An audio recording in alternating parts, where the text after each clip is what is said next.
Agar biz haqiqiy Allohga do'st bo'lib turganimizda, bugungi mana bu dunyoda musulmonlarning boshiga tushayotgan kunlarni ko'rmagan bo'lardik.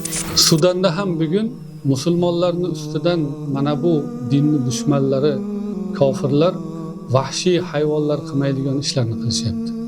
Ularni qurolsiz zaiflarini, ayollarini, qariya, bola chaqalarini shunaqa bir masxaromuz, kalaka qilib bir qatl qilishyaptiki, bunga bir insonning toqati chidab bo'lmaydigan darajada. Kim bugun fitnalar ko'paygan kunda har xil odamlar chiqib, unisi u taraf, bunisi bu tarafga tortayotgan paytda, boshi agar gangib qolayotgan bo'lsa, haqni bilib, haq bilan botilni orasini ajratmoqchi bo'lsa, Allohdan taqvo qilsin. Bismillahirrohmanirrohim. Bismillahirrohmanirrohim. Alhamdulillahi robbil alamin. Assalatu wassalamu ala rasulihil amin va ala alihi va sahbihi ajma'in. Amma ba'd. Assalomu alaykum va rahmatullohi va barakatuh. O'zini mo'min bandalarini taqvo qilishga buyurgan va taqvodor bandalariga ikki dunyo saodatini va'da qilgan Alloh subhanahu va taologa hamd va sanolar bo'lsin. Va taqvo sifatini o'zida mujassam qilib, buni ummatiga amaliy ko'rsatib ketgan taqvodorlarning ustozi Rasululloh sallallohu alayhi va sallamga, ahli oilasiga va ashablariga salovat va salomlar bo'lsin. Alloh subhanahu va taolo mana bu hayoti dunyoni abadiy oxirat hayoti uchun o'tishlik marhalasida bir imtihon dunyosi qilar ekan, bandalarini bu imtihondan eson-omon o'tib olishliklari uchun o'zini huzuridan bir dastur amalni nozil qildi. Faqatgina mana bu dastur, bu bandalarini yo'lini yorituvchi chiroq bo'lishligi uchun bandalariga bir necha sifatni shart qildi. Bu sifatlardan eng muhimi taqvo sifati. Taqvo bu oxirat uchun bo'lgan ozuqalarni eng yaxshisidir. Alloh taolo Qur'on Karimda aytadiki: "A'udhu billahi minash shaytonir rojim va tazawwadu fa inna khayraz zadi at-taqwa wattaquni ya ulil albab." Zodirohli olinglar, ya'ni safar ozuqasini hozirlanglar va mana bu zodirohlarning eng yaxshisi taqvodir deydi. Va mendan taqvo qilinglar, ey aql egalari deydi. Bu taqvo sifati mo'minda bo'lishligi kerak bo'lgan shunaqangi bir zaruriy sifatki, taqvo bo'lmaydigan bo'lsa, inson Qur'oni Karimdan hidoyat ololmaydi. Mana bu Qur'oni Karim bandalariga hidoyat bo'lishligi uchun bandalari muttaqin taqvo sifatiga ega bo'lishi kerak. Alloh subhanahu va taolo Baqara surasini boshida aytadiki: Alif lam mim zalikal kitabu la rayba fihi hudan lil muttaqin. Mana bu kitobni haqligida shak shubha yo'q, u taqvodorlarga hidoyatdir deydi. Buni misoli xuddi qorong'u kechada markabda safarga chiqqan ikki kishiga o'xshaydi. Birinchisi yo'li ravon, kechasi bo'lishligiga qaramay, uni markabini chiroqlari yo'lini yoritadi. Va mana bu nur chiroqlar yordamida u yo'lini ko'rib manziliga eson-omon yetib oladi. Ikkinchisi bo'lsa markabi bo'lib, markabini chirog'i bo'lishligi bilan birga u taqvosiz bo'lganligi uchun xuddi yo'li kechasida bir quyuq tuman bosgan kishinikiga o'xshaydi. Uni agarchi markabini chiroqlari yo'lini yoritsa ham, u tuman bo'lganligi uchun yo'lni ko'ra olmaydi. Yo'lda nimalar bor, qanday xatarlar bor bilmaydi va har lahzada u to'g'ri yo'ldan chiqib ketib halokatga uchrashligi mumkin. Mana bu taqvo sifati eng muhim sifatlardan bo'lganligi uchun Alloh subhanahu va taolo butun payg'ambarlarga ummatlarini taqvoga chaqirishlikka vasiyat qilgan. Qur'on Karimda marhamat qiladiki: "Va laqad vassaynallazina utul kitaba min qablikum va iyyakum anittaqulloh." Dar haqiqat biz sizdan oldingi kitob berilganlarni va sizlarni Allohdan taqvo qilinglar deb vasiyat qildik deydi.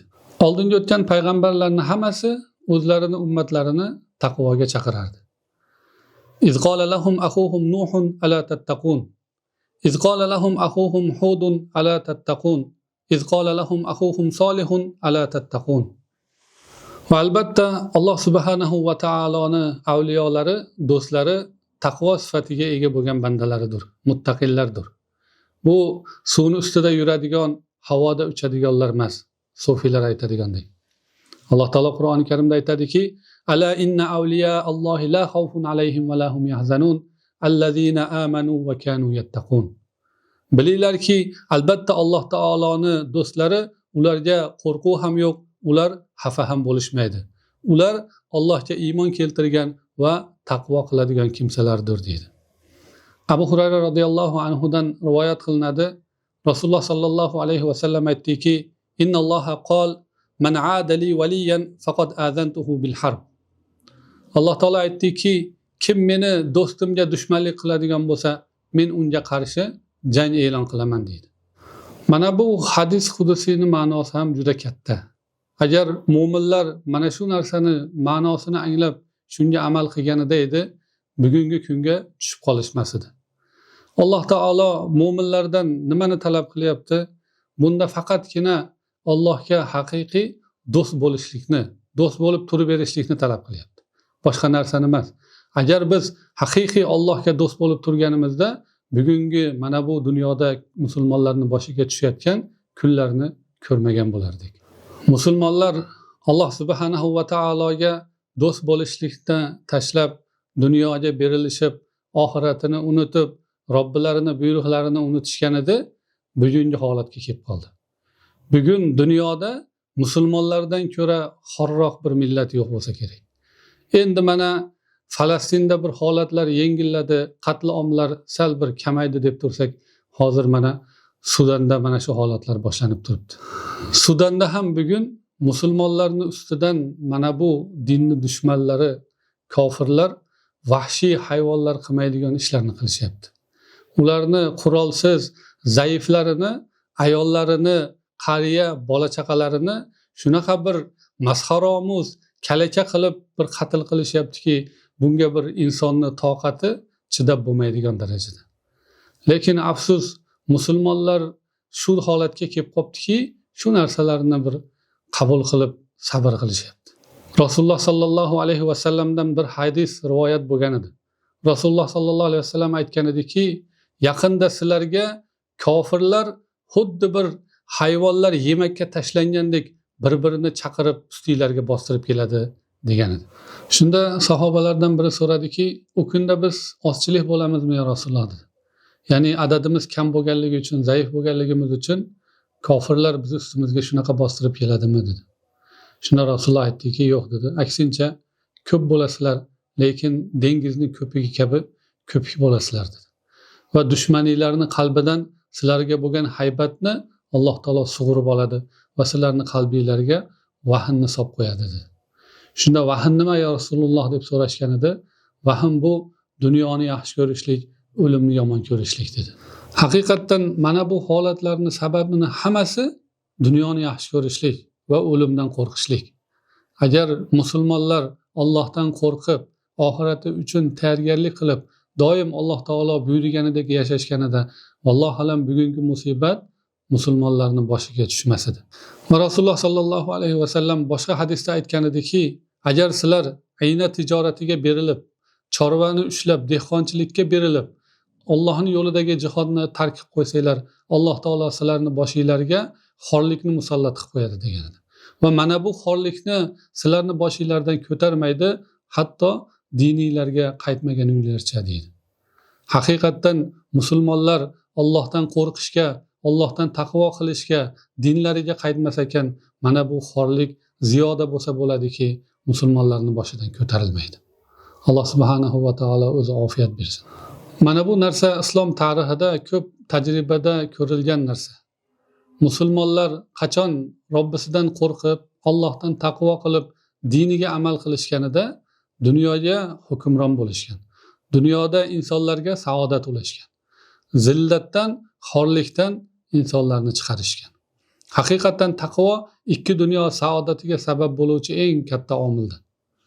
Taqvo insonni ikki dunyo yaxshiligiga yetkazadi. Abu Said radhiyallohu anhudan rivoyat qilinadi. Bir kishi Rasululloh sallallohu alayhi va sallamning oldiga keldida, menga vasiyat qiling dedi. Rasululloh sallallohu alayhi va sallam aytdiki, "Alayka bi taqvalloh fa innaha jima'u kulli khayr. O'zingga taqvoni lozim tut dedi. Chunki u hamma yaxshiliklarning asosidir dedi. Taqvo bu ikki dunyoda, dunyo va oxiratda Alloh subhanahu va taoloning rahmatiga erishishlik sabablaridan. Rasululloh sallallohu alayhi va sallamdan rivoyat qilinadi. Salmon Farsi radhiyallohu anhu rivoyat qiladi. Rasululloh sallallohu alayhi va sallam aytdiki: "Innalloha xalaqa yawma xalaqas samawati val arda mi'ata rahma." Alloh subhanahu va taolo yer va osmonni yaratgan kunida 100 ta rahmatni yaratdi deydi. Kullu rahmatin mil'u ma bayna as-samai val ard. Va har bir rahmat yer va osmonni orasini to'ldiradi deydi. Faqasama minha rahmatan baynal khalaiq. Va mana bu 100 tadan bitta rahmatni mahluqotlar orasida taqsimladi.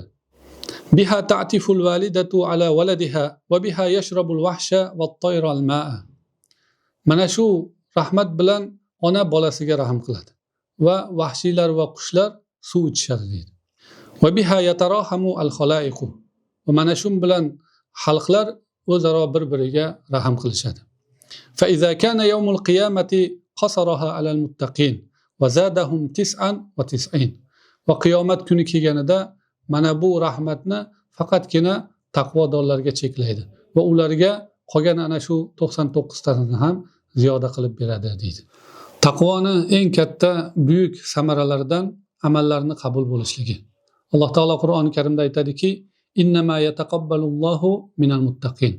Alloh taolo faqatgina taqvodorlardan qabul qiladi.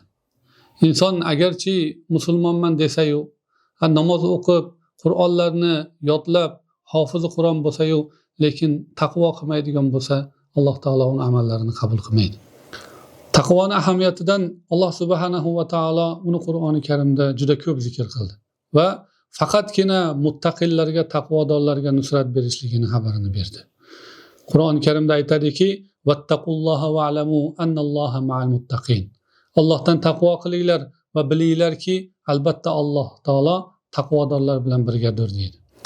Bugungi kunda insonlarni ilmsiz bo'layotganligi va haq bilan botilni ajrata olmay qolayotganligi va oqibatda kattalarga aldanib, mana bu xorlikka tushib qolayotganligining sababi shu taqvo qilmaganligi bo'lyapti.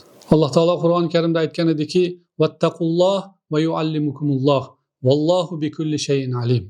Allohdan taqvo qilinglar, Alloh taolo sizlarga ilm beradi va Alloh taolo har bir narsani biluvchidir degan edi.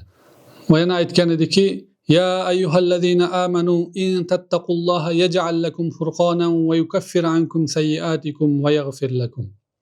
Ey iymon keltirgan mu'minlar, agar Allohdan taqvo qilsanglar, Alloh taolo sizlarga haq bilan botilni ajratib beradigan furqonni beradi va sizlardan yomonliklaringlarni o'chiradi va gunohlaringlarni mag'firat qiladi deydi. Mana bu taqvo haq bilan botilni ajratishlikda eng asosiy omillardan biri. Kim bugun fitnalar ko'paygan kunda har xil odamlar chiqib, unisi u taraf, bunisi bu tarafga tortayotgan paytda boshi agar gangib qolayotgan bo'lsa, haqni bilib, haq bilan botilni orasini ajratmoqchi bo'lsa, Allohdan taqvo qilsin. Va mana bu taqvo insonlarni mashaqqatdan va bugungi xorliklardan va har qanday ko'rguliklardan chiqishlikning yagona yo'li bu taqvo. Va man yattaqillaha yaj'al lahu makhraja va yarzuqhu min haythu la yahtasib.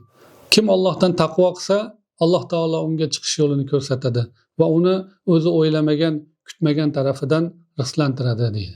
Agar odamlar dunyoga berilib, dunyoga aldanib, rizqlarini, tirikchilik mashaqqatini o'zlarini yelkalariga yuklab olib, shu holatga tushib qolishmaganida ham, Allohdan taqvo qilishganida ham Alloh taolo ularga rizqini berar edi. Alloh subhanahu va taolo musulmonlarga o'zi najot bersin. Ularni dinlariga qaytib, Robbilariga qaytib, o'sha oldingi sahobalarning davrida bo'lgandek izzatlariga qaytishlikni Alloh taolo o'zi nasib qilsin.